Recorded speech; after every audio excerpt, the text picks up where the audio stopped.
Hi everyone! So, it's now just over 3 weeks since I had surgery on my left ankle, on my talus bone. I've just had the follow-up appointment at the fracture clinic, so I wanted to give an update on that. Well, the first thing, probably the major thing that happened, is that I got a new cast. I'll just show it to you now. First things first, there it is in all its glory, beautiful pink. So yeah, I have a new cast on the ankle, which I'll keep for another 3 weeks. So also at the appointment, I got to see the scars that were underneath there. I was quite apprehensive about this because obviously it's my beautiful ankle. I have a tattoo on my left ankle, which I was thinking, what the hell's that going to look like? And the result, as you will see in a minute if you stay tuned, is not as bad as I thought. I was really thinking it was going to be this massive bloody mess, but actually the body had healed quite well. I had massive black stitches in there, so I'm going to show you the pictures. The first ones are when they first took the cast off, so there's loads of kind of dry skin around there, a bit messy. Sorry to show you this, but the fact is that I would have wanted to see it before because I was so curious about what it was going to look like. And it was giving me nightmares. So, yeah, if you don't want to see some nasty scars from a 3-week-old operation, don't look. Fast forward it. On my previous videos, I said there were going to be 3 incisions to my ankle, which is what I thought at the time, because the surgeon had said he was going to have to make 3 incisions, 1 to each side of the ankle and 1 beside the Achilles tendon. So all this time, for 3 weeks, I'd been thinking that there was an incision at the back. And I mean, I wasn't moving anything, so I couldn't really kind of feel or tell if that was the case. I just assumed it was. When they took the cast off, to my delight, there were only 2 scars there, which meant that the surgeon hadn't had to do the 3rd incision behind the back. So that's really good. I have 2 scars. So yeah, as I said, I'm going to now show you the worst scar as they took the cast off, the not so bad scar as they took the cast off, followed by both scars after they'd taken the stitches off.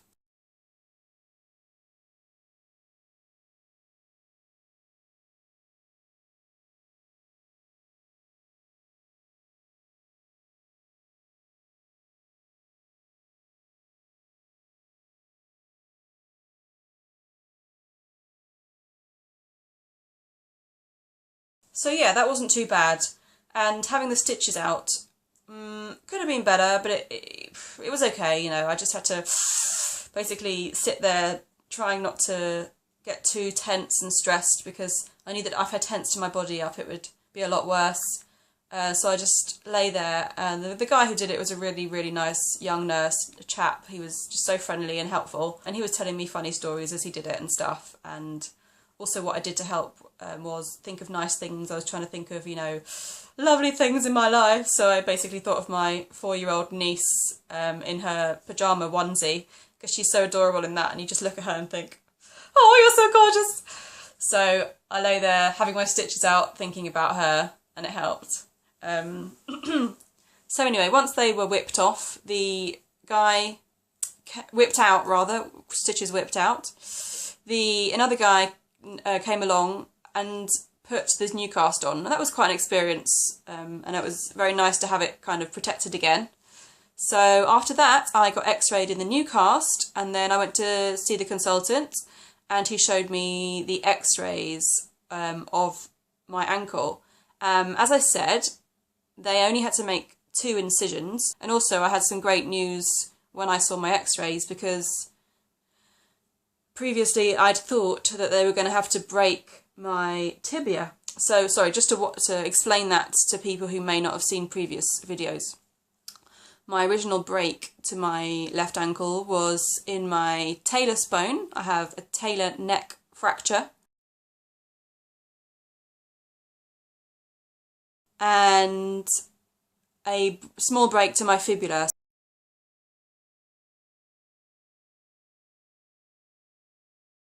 Now the surgeon said that I was going to have another break to my tibia, because he needed to access the talus bone, which is in a place that's right in the middle. You can't access it easily. you have to somehow get in there by means of other bones through other places because it's not accessible to them. So he'd said, I'm going to have to break your tibia in order to get to your talus bone. So I was like, fine, you know, whatever you need to do, because a clean break done by a surgeon is going to be much better than a natural one. And also I'd asked him how he was going to do it, and he said, I think a chisel. So I was like, cool. So anyway, I was ready for that, but actually it didn't happen. When I saw the x-rays afterwards, which I'll show you in a second, they hadn't even needed to break the tibia. So that's funny, because all these 3 weeks I've been sort of like thinking I had 3 incisions and 3 breaks. And I was like imagining it all in there and stuff. Actually, you know, it was all wrong because there was no break to the tibia.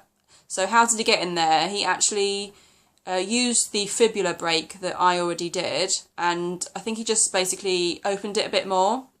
I mean, I'm probably not explaining this in medical terms, but from what I could tell from the x-ray, he'd opened the fibular break further and got in there and done all the work on the talus that way. So I'll now show you my x-rays so you can see what they've done to me.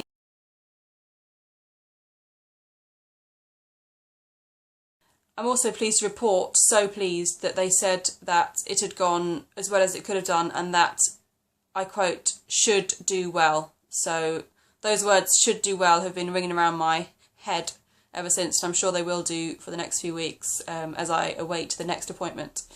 But I'm really pleased about that. And lastly, I just wanted to say that I'd had a couple of questions when I went to the surgeon to see them. I wanted to ask, where are they? I wanted to ask, I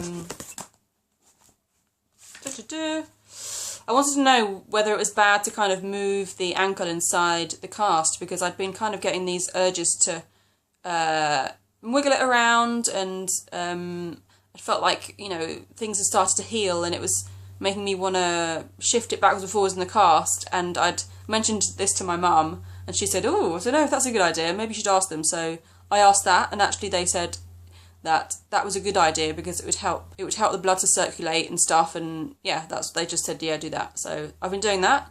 And another question I asked was, do I still need to keep it raised? Because when I first had the surgery, they said to keep it up, and because it was rather swollen and it kept swelling up, every time I would put it down, even for a short period, it would swell. As time went on, the swelling seemed to get less, and so I wasn't sure whether I still needed to keep it up, so I asked them that. And they said, you can do, but it's not so important now. And actually I've been finding that rather than keeping it up above, really high up, it's kind of lying down and keeping it above the level of your heart, I found that it feels okay to keep it more at a sort of knee level. So that's what I've been doing. So next steps is that I've got another appointment in 3 weeks' time, when they said that I may be able to start putting some weight on it. So just to recap, I did the injury 3.5 weeks ago, had surgery 3 weeks ago, and I just had the follow-up appointment. I've got 3 weeks to go until the next appointment. Okay, so that'll do for today. Catch you later. Bye!